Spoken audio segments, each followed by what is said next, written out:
everyone to Melrose Trading Post's Level Up Your Business series. So this is a series that empowers MTP vendors with the support, guidance, and tools they need to grow. And we've been doing this. I've been collaborating and supporting the GAA team since the fall of last year. We've been hosting a bi-monthly series of workshops and conversations to educate and inspire vendors to help them solve their biggest challenges and achieve sustainable growth. And just a quick introduction for those who don't know me, my name is Kim Robinson. I run a resource for self-funded creative entrepreneurs called 3 Points. And it's a resource that empowers creative entrepreneurs with guidance tools in the community that they need to grow. And I do it through a bunch of different things, programs, workshops, content, all with the goal to be able to give entrepreneurs the clarity, confidence, and assets they need to achieve their goals. So I love doing things like this and meeting people and really finding ways to highlight people who are doing amazing things to help us all, because we're all we have. So today's panel event is a continuation of the work that we've been doing the last few months, where we're gathering insights, advice, and inspiration from key vendors from the market who've seen success. Our conversation will be centered around how these vendors have built their business at Melrose Trading Post, the connections they've made, and the strategies they've used to continue growing.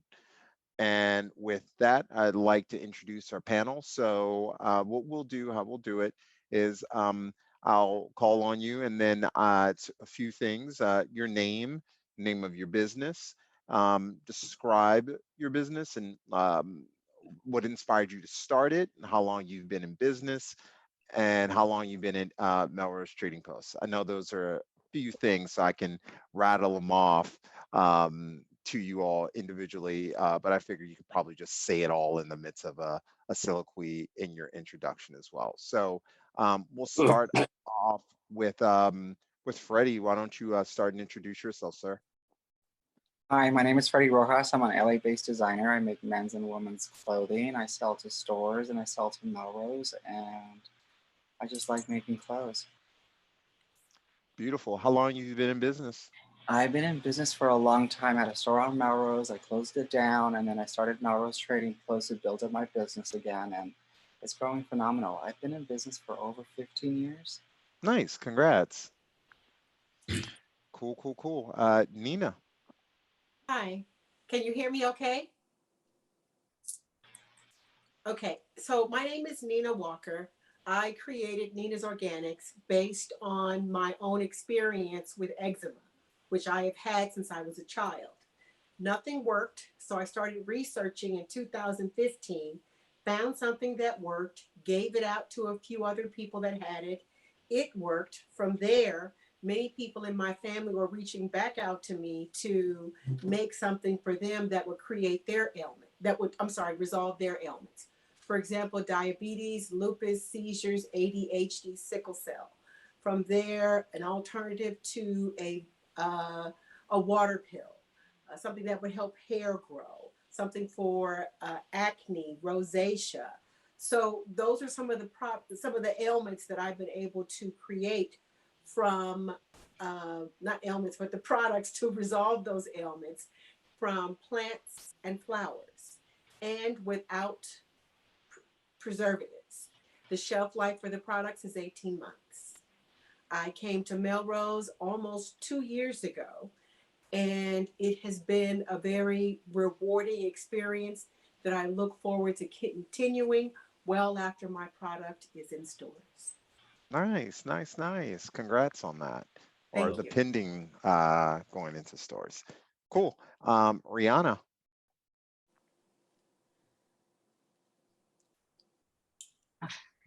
Hi everyone, my name is Rihanna. I am the designer and owner of Vita Kush. I've had the company for almost 11 years, and this February I will celebrate 10 years at Melrose. So I'm very excited for that. I sell jewelry and accessories. I'm motivated by like making things that I haven't seen before. I feel like I'm on a constant quest to put chains and lines across like new parts of the body. So that is kind of my jam for jewelry. Was there anything else I'm missing? Nah, I think you hit it all. That was perfect. Oh. And last but definitely not least, Michael. Thank you, Cam. Pleasure to meet everybody. How you guys doing?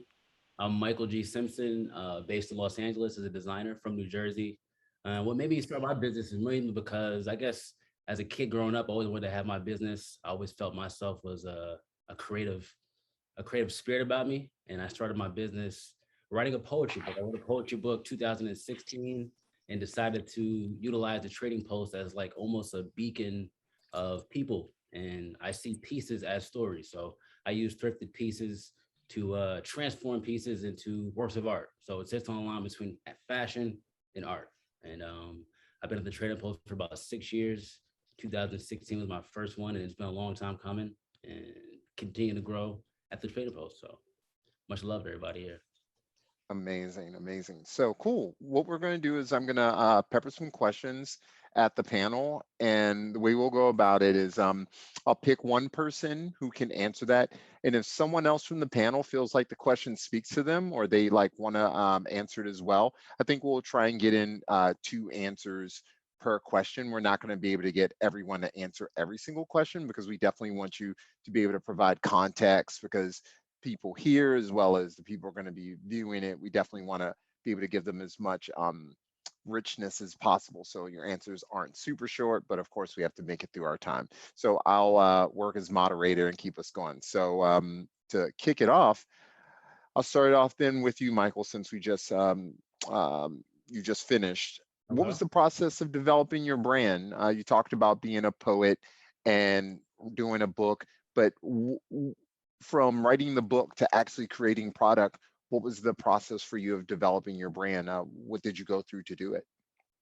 I think I utilize a lot of my, I would say, life experience. I mean, I'm only 29 years old, but I feel like developing my brand was almost real life experience. So it wasn't something that I studied and then got into. It was something that I felt like I've always been a writer as a child. So I just utilize what I'm passionate about. And I had this quote was just saying, turning passions to profit. If you're passionate about something, the most easiest thing to do is getting to that topic, because you can talk about it fluently and you don't have to think about things that you're not, I guess, your strong point. So developing my brand was, I was always into writing. I had always been into creating. I saw myself as a visionary as a young child. So I think it was kind of natural for me to get into this role. I think that the thing for me was not being afraid to go through that life experience to develop the brand. Love it. Anyone else want to speak to how they developed their brand and what their process was? Go for it, Nina. I've developed mine, as I said, I have eczema. And since I've developed roughly 13 top products that resolve skin ailments, I now have people reaching out to me to create other things. So the one thing that worked for me was how I started.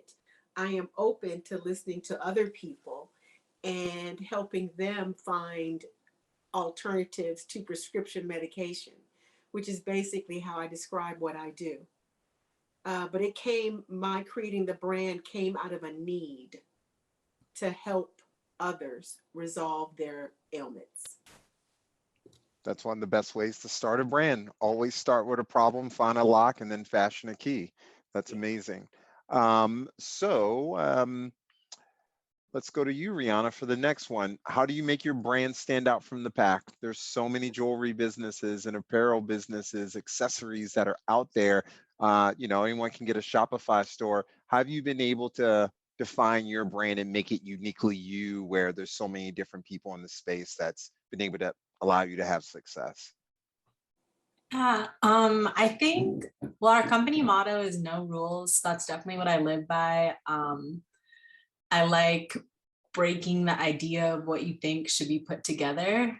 I'm born and raised in LA, and I think like the contrast in this city and the diversity is super reflective in my design work. And it's all about just like combining unexpected elements. And I think you might see some of the chains I use, or some of the pendants I use, or some of the silhouettes in, other jewelry brands or other people at the market, but you know, the specific way that I put them together and like present it to you also is like surprising and unexpected. Love it. Freddie, what about you?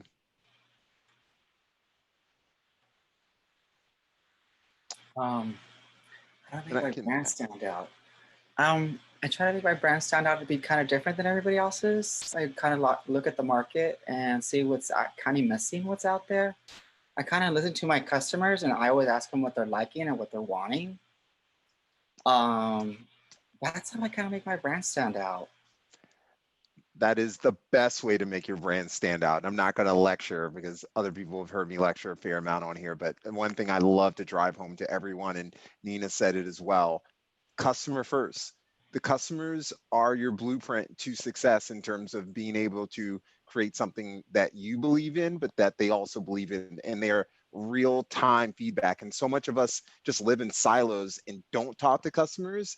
And it's great that you do that, because it's like if you're going to have someone over for dinner, you're asking them what they want to eat, and they're going to be like, this dinner was great. And it's like, because I made it for you, because I asked you. So it's great that you guys are all like speaking and doing real time with your customers to develop your brand and your product. So if anyone, and I kind of started back around again to you, Michael, in terms of your core product and what you sell, if you think beyond the actual physical product, what do you think people are buying from you? If you had to think about like, what's that larger thing that when people are buying your product and looking to, just buy into it, what are they getting out of it, you feel like, in the bigger picture? That's a good question. And I really think it's the messaging behind what's being written. And it goes down to people are the soil to a business.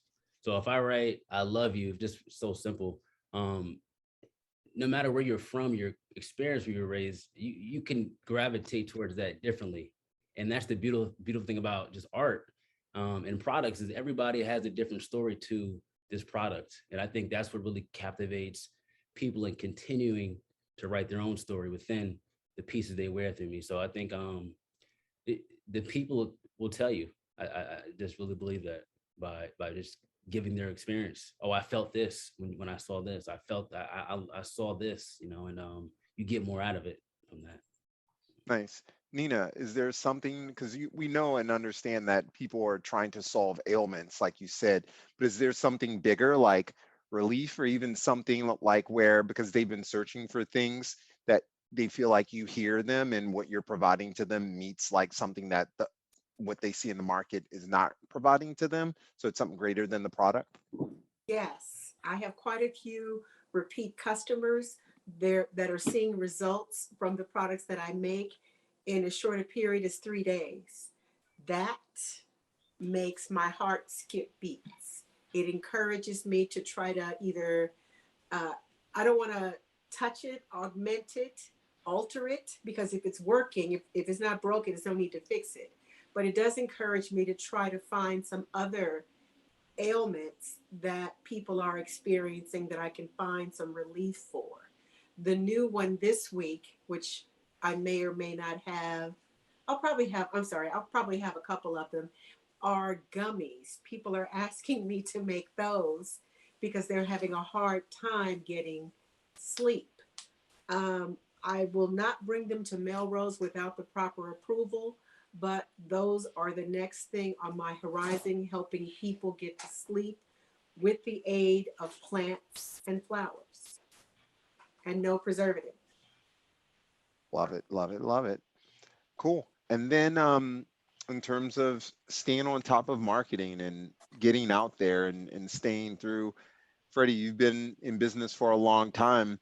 What has been your approach to staying on top of your customers' mind, or in your wholesalers, the retailers you work with, or your individual customers? How do you stay top of mind for them, that they remember to buy from you, or that you're able to attract new customers?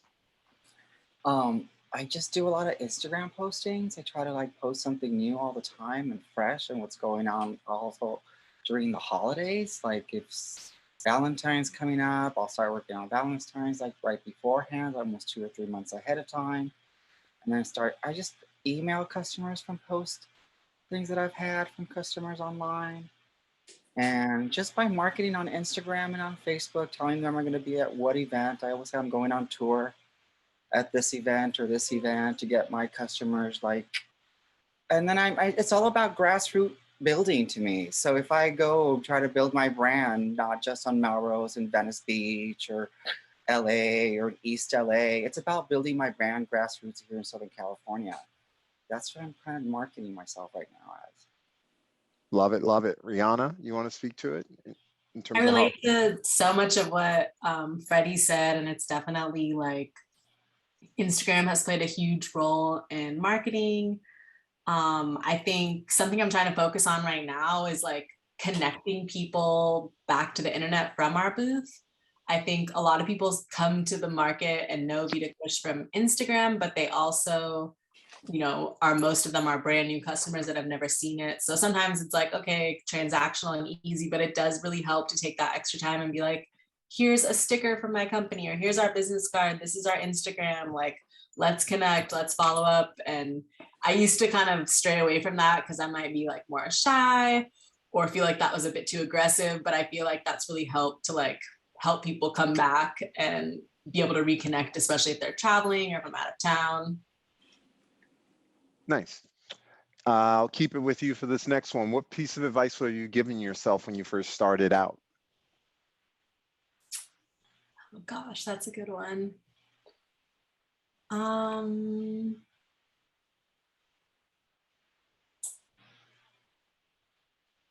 probably would have just told myself to trust myself. I'm definitely like a risk taker when it comes to business, and I'm always down to try something or put it all on the line for something. But yeah, I think just trusting all my gut instincts. I was so young when I started it, so I was always taking advice from so many different people around me. But I think at the end of the day, I know what's best. Michael, you want to speak to what would you tell yourself? Brianna, that is a good note. I mean, I would, yeah, creativity over certainty. I think as we're younger, like we kind of are forced to take a safe route per se, but entrepreneurship is far from that. To the contrary, it is risk taking, and I think the sooner you can trust your intuition, I think with entrepreneurship, the better you get at trusting it. So it takes people, I feel like, years to trust their core, like what's right, what feels right, what product is right. The sooner the better. So I think creativity over certainty, always. Love it, love it, love it. Spoken like a true poet. Thank you. Nina, so at this point in your business, what has been like the biggest source of growth for your business? Has there been a moment? Has there been a customer? Has there been a certain opportunity? What has been that bumper crop that kind of set your business up and gotten it to where it is today? Was there a certain milestone or an opportunity or a thing that happened in the past you can speak to? Yeah, when the customer comes back and they tell me the success that they're experiencing with the product. Like I said, that really surprises me every single time because I'm thinking I'm just a little girl from Compton, nobody really special. I'm not doing anything all of that great. And it really blows my mind when somebody comes back or when they tell other of their associates, their friends, they come back, they shop, they have the same experience. Then they tell a business about me, or they tell their employer about me. And when they're having events, they order my products in bulk. Those things are really alarming to me every time. So the natural word of mouth, the grassroots that's been built around your business that just continues to flow has been one of your biggest sources, you'd say, it sounds like. Indeed. Awesome. That's super cool. Freddie, was there any big moments in your career so far with your business that have created, growth opportunities? Was it a big get with a retailer, wholesaler? I see you've gotten some press hits where people have, rocked your stuff in media. Anything like that to speak of? Not really. I think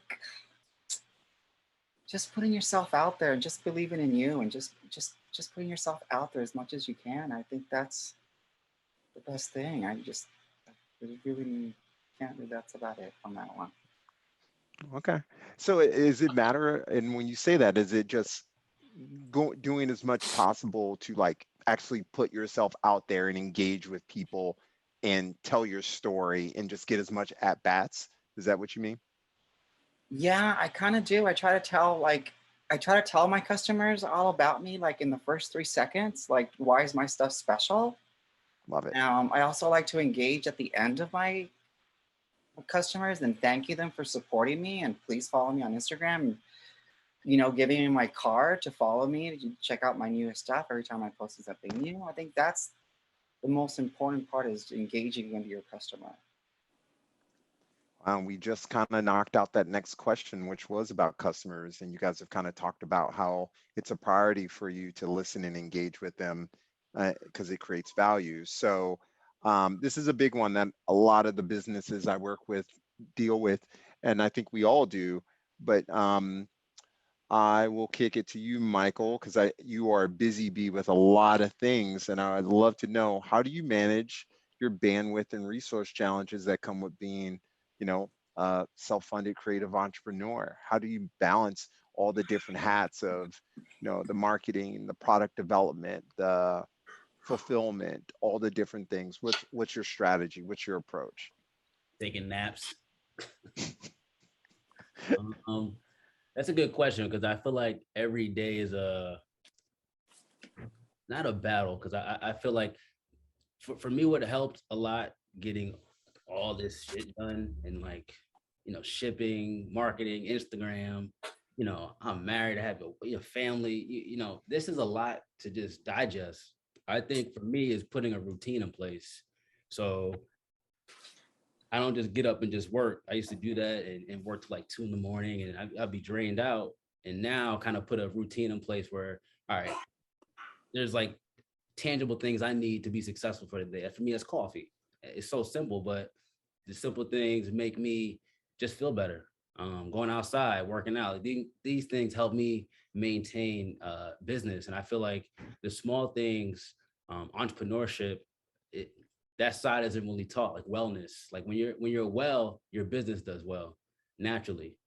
So I think if you can take care of yourself, you can take care of your business. And I do fall behind the line. I mean, shout out to Natalie for giving me grace by sending things late. But I think when you're dealing with people who understand and can give you grace, I think you're doing the best you can, until that help can really come. But I do my best by just having a routine by a long shot. But I'm not perfect at all with that.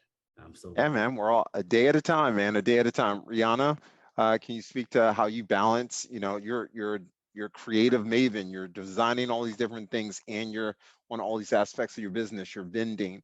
Do you have systems or processes or things that you do to be able to keep all the burners going? I completely agree with Michael as well. Literally coffee and working out and routine has been something I've like rejected and tried to run away from for years and years, but it is so important. If you don't do anything, at least you did those two things. Right. But I just try to make it fun. My two biggest passions are making jewelry and photography. So I'm lucky that that's like a huge part of the business as well. But I'm literally sitting by myself in a room with like 7 chairs, and I just joke to myself, well, now I'm going to this chair to be the customer service person, and now I'm going to this chair to do that. It all is so important. Like, I don't think I would be a good designer if I didn't sit there for an hour a day zoning out while I'm shipping the orders or doing financial stuff. I think just seeing like it all as important to like the part that you do really like makes it a lot easier. When I first read this question, I kind of like immediately just thought of money and just about how like the entire time I've had my business, it's been like, okay, well, I'm going to make this and make money off this, so I can now make this and make money off this. And it feels like I'm just like continuously climbing to that. But I think I've got like a handle on it. I think the flea market is like an opportunity each week to make money to then go do the next thing you want to do. Yeah, That's totally, super lucky. totally. So hold on, and then let's swing it to MTP. And I want to hear about when you guys first started initially, because what we love to get out of this, particularly for anyone who's going to be watching, who's new, or people who are attending here, is what you've learned in your time and how you approach it and stuff like that. So Freddie, when you first started vending, what was your initial approach, and how do you do things today? Contrast that for me. Um, I try to, when I first was in Melrose, I was just making a lot of stuff. I make a lot of stuff all the time, but you got to find out as a designer what actually works and what's actually a hit. Exactly. You've got to test the stuff that works and sells. So that was like the beginning of Melrose. What's actually works and what customers actually want from you. And then from there, then I could start building those foundations. And then from there, I could start branching out of what I really want to make. You know, that's how I kind of started building my stuff, and listening to customers, saying what they want, that is how I kind of started building like what I make and stuff, and to get inspired to keep on going and making new stuff every season. And that's still like your process, this iteration, Yeah. like as you're going in to make like a new like season or collection Correct. of things, it's really informed by what you're hearing real time from people. Correct. Here in real time, what the streets tell me. Love it. Correct. Okay. And Nina, how about you? When you first started, how were you going about business, and how are you doing it today? I was doing everything by the seat of my pants. I watched video after video to see how other people did it. And then I started trying to figure out how to make myself look different. And now, what's different is the marketing aspect of it. I'm still doing everything pretty much alone. I have added some audio entertainment to the market at Melrose by the name of DJ Kiki. He comes out, he plays music, depending on who the majority of the people are flowing in front of our booth. He gives shout outs to the other vendors on the row. We play these trivia games. It draws people in. They win products. The method that we use is that we invite them to play a trivia game. They win something. We tell them we're going to shoot it. We're going to post it. If they would like, they can follow. We have a QR code that they scan, goes directly to our Instagram. They follow. So we're raising our followers that way. And then when they see the video and the picture of what they won, then they tag themselves. So Love it. way different. I can only imagine. And I'll throw this out to everyone, whoever, from the panel wants to speak to it. But what do you see from in your time in terms of being what is required to have success at the marketplace, in your opinion?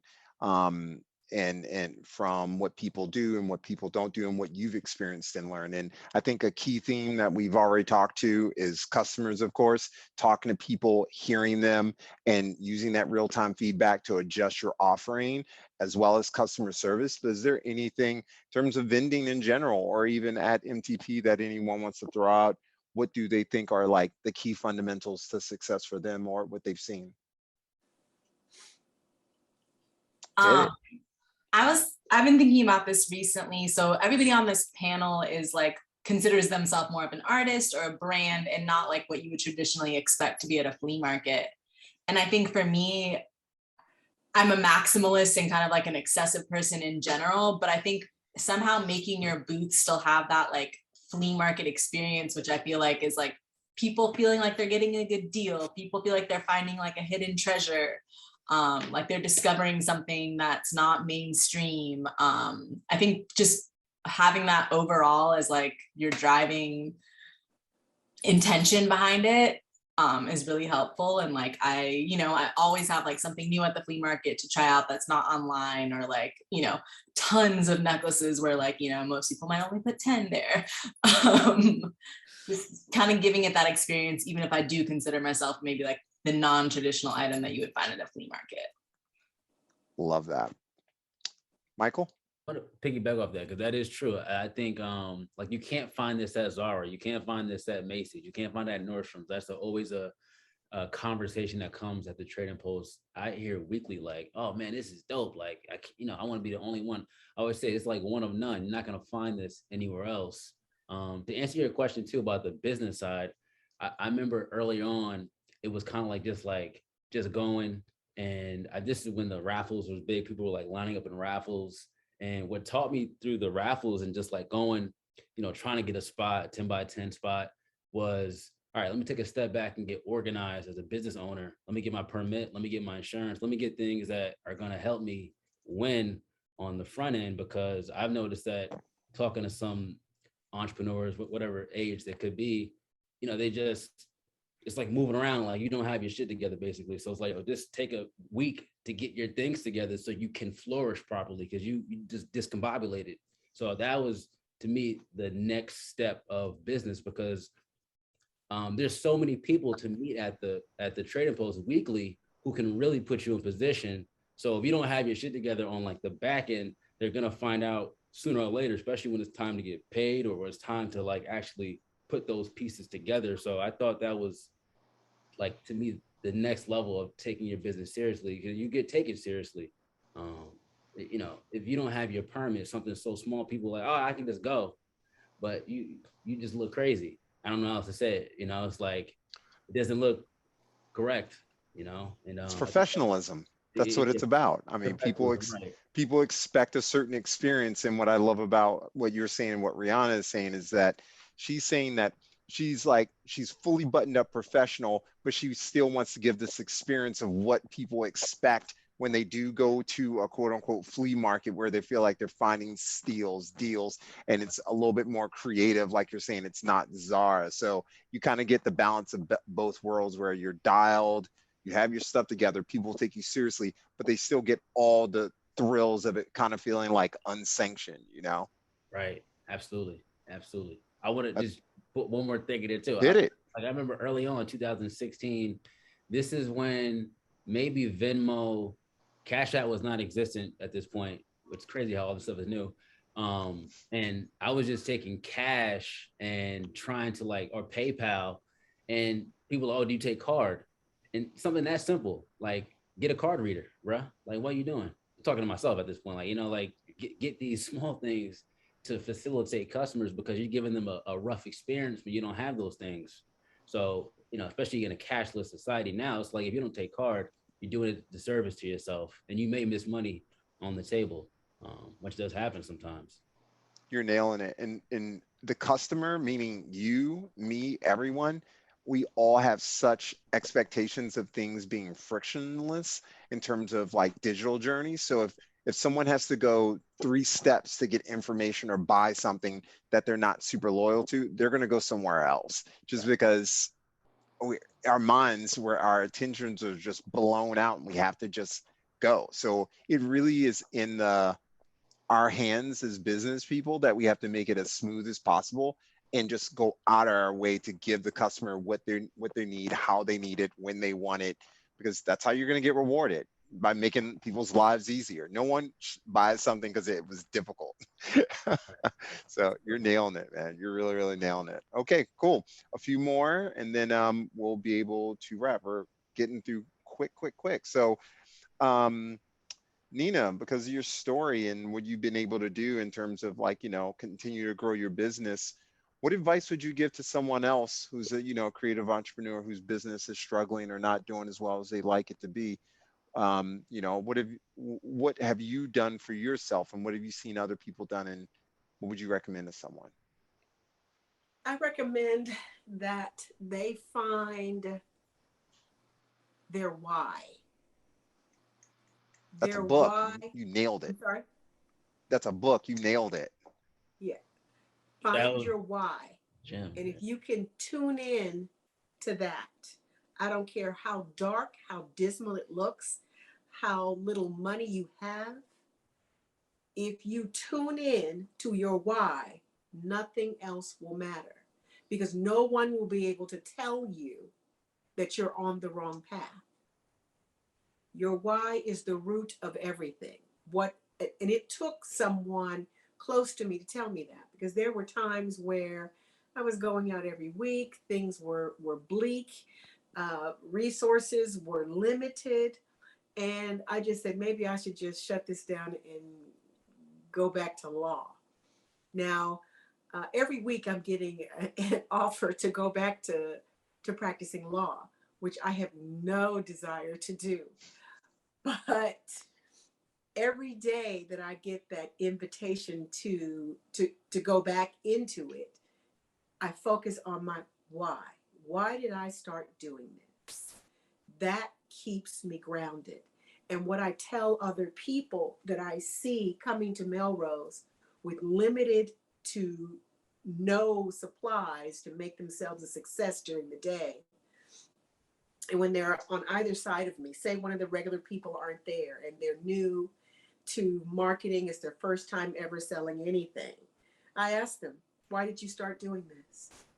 A lot of them get a little bit annoyed when I ask them that, and I just say, look, I noticed that you have not been doing very well today, and I just want to encourage you. Get out in front of your booth. Don't be inclined to stay behind it or stay in it. Get in front of it. Engage. Put your phone down. Because as people are walking by, if you're not going to say anything to them, they're not going to say anything to you. And a lot of them are grateful. They will tell you they are grateful that you stopped them. So think about something wonderful that you do and tell them about it. Find something on them that ties in with what you do and talk about it, compliment it. That's how you open the door for conversation. Without it, you're just going to be sitting here. You will have spent the money for the booth, bought your table out. I said, you had to rent a tent. You had to rent chairs. I said, did you get all your insurance, your permit? Well, where do I get that? So I send them the email where I've got links for all of that, because I was going to teach a class called Vending 101, because there were so many people that didn't know what to do. How do you know how to do this? Trial and error. Information. Right.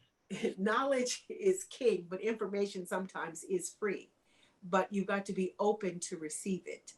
So when I get discouraged, I always tap into my why. And that's what I recommend other people do. And So if many you're gems. feeling bad or indifferent that morning, tap out. Write Melrose right away. Tell them that you cannot make it. Because if you're feeling bad eternally, that negativity is going to come through and nobody's going to want to do business with you, because people can feel that. Just like babies can feel it, you can feel it. Other people can feel when you're in a negative space. That's so true. I'm going to get you on some of these panels that I do on the side with these big companies, and you're just going to come in and give everyone the essence. No pun intended either. It's going to be tons of different stuff. Freddie, you're a vet. What have you seen, and what would you tell someone who's struggling or with their business, or it's not just where they want? What would be your piece of advice? Could you repeat that question or kind of a little bit? Basically, if someone is like your business and they're not happy with their current results and are looking to improve and are looking for some place to start, where would you tell them to start? You have to start putting themselves out there. Testing out product, what works for them. I think testing out product is believing in yourself and believing in what you do and put it out there. But you got to test yourself. You can't make everything perfect. There's stuff that you make is ugly, and you got to test what's out there. I think learn exactly making something that works for customers and taking that product and making it better. 2.0 it, 3.0 it, 4.0 it, and then move on to the next thing. That's what I kind of like. And just hang on there. I mean, if you have something new and you put yours as an artist and you believe in what you do, every single artist is different, You guys are like Oh. walking MBAs. You just got all this knowledge you're just dropping. This is amazing. To wrap, Rihanna, are there certain mentality or attitudes you've had to adopt to create a sustainable business? Is there certain gears or just things, that, a level of grit you've had to develop, or attitudes or thoughts, just like how Nina talked about starting with your why and remembering that to keep herself grounded and going? Have you had to have any mentalities or attitudes that like push you through to get you to where you're at today? Yeah, definitely. I think being resilient is super important. I think knowing when to give up and give yourself a break is super important. If I'm not feeling it for a day, I'll just give up and I'll start again tomorrow.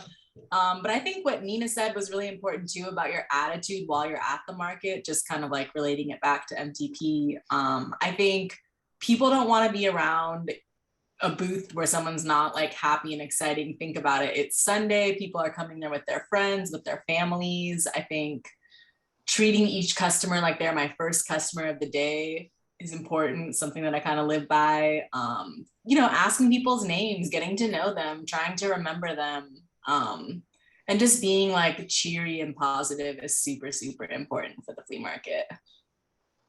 Awesome. Michael, what about you? Have there been any mentalities or attitudes you've had to adopt to create a sustainable business?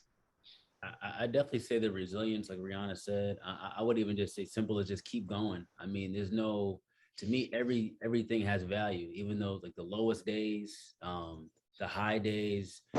I don't like to, if it's a win, say a win financially, or you meet someone that could put you in, I guess, a great opportunity. I never take it too high. Like I get high off it. I almost like stay in the middle.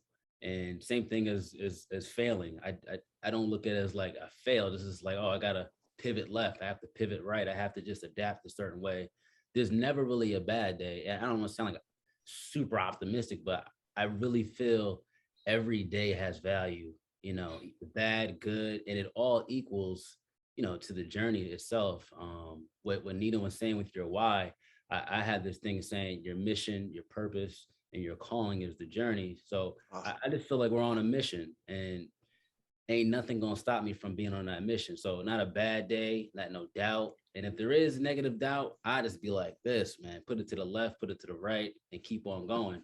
But other than just anyone, I guess, listening or watching is more of like just keep on going, man. You can't let small things stumble you, because it only gonna get harder. It's only gonna get more tougher, more decision making, more things you're gonna have to really decide on. Like, what's more scared? Be more successful or failure? I think they both have the same thoughts, because at a certain level, I feel like it can be a little scary. You're not grown up with this stuff. I wasn't raised with the business, so that being positioned now is like, you feel like it's very prideful for having the opportunity to even go out here and do it. And there's never a bad day. I feel just never a bad day. It's So always many jewels. Okay. So got some questions to throw in from Mr. Kane that we got to throw in. Got a few. Jeff, do you want to ask them, or you want me to throw these out? Feel free to jump in, sir. Hey Kim, how are you, man? You good? I'm good. Good. Thank you. I did a point that was raised. Rihanna and Michael took different opinions on it. And unless anybody here, and certainly nobody that's been speaking, sells fleas, this is a creative market. It is not a flea market. And it has not been a flea market for many, many years, as you know now. Whilst the creativity has ebbed and flowed, everybody here, unless I'm mistaken, is creating their own thing. It is a creative market. And I think that's the word that should be said, whether you're selling it to others from your point of view. Michael said the Trading Post, which is great. And I think that's maybe why they called it the Trading Post instead of Melrose Flea Market. So I do take point on that, because I think perception makes all the difference of what you're going to get. So for me, never, ever would I call it a flea market, period. because then you know you're not going to get what you get at a flea market, which basically is a jumble of things that, you know, are old and bric-a-brac. There are some of that, but that's so little now at Melrose. So that is one major point that will help sell people coming to it if you describe it correctly. And having heard your first schooling, Kim, some months back, which you went over certain things that were really, really terrific. It's so bizarre. And I listened avidly to that and the second one, which I read rather than attended. Nobody seems to do anything that you tell them to do. And I've watched it. I have walked that market more than anybody. You shouldn't. You shouldn't. I appreciate you getting my back, but it's a journey. We're all on the journey. I know, but if you're on a journey asking questions, for God's sake, listen to what the guy's telling you. Right? That's what you do. Yeah, but we're going to talk. We'll talk about that. I appreciate you getting my back, but you don't need to go run up on anyone and be like, "Why didn't you listen?" Because people got to do their thing. If they want to listen, they can. But they don't want to, it's fine. I'm not the burning bush. I guess I can get on a horse on that one. If you ask the question, at least try the answer.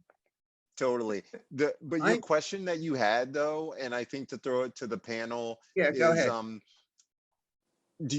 How are you all dealing with delegating to grow in terms of taking your business to another level if you want it to? And the one thing I want to throw out, and the one thing that's really pertinent to me to always talk when I'm talking to a business is that you don't have to want to be a big business, and you don't have to want to have a ton of people. Some people are very good where they're like, I got me, this thing, and I'm good. I take care of my bills, and this is good for me. And it's so respectful.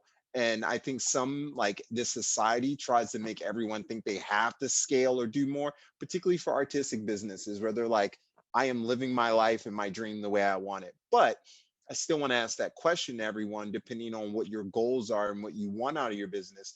If anyone is growing or if you've had demand, how are you dealing with bringing on people and delegating, and what have the challenges been, and how have you looked to solve that? Sorry for that long soliloquy, but I have to say that because a lot of times some people are like, I'm good.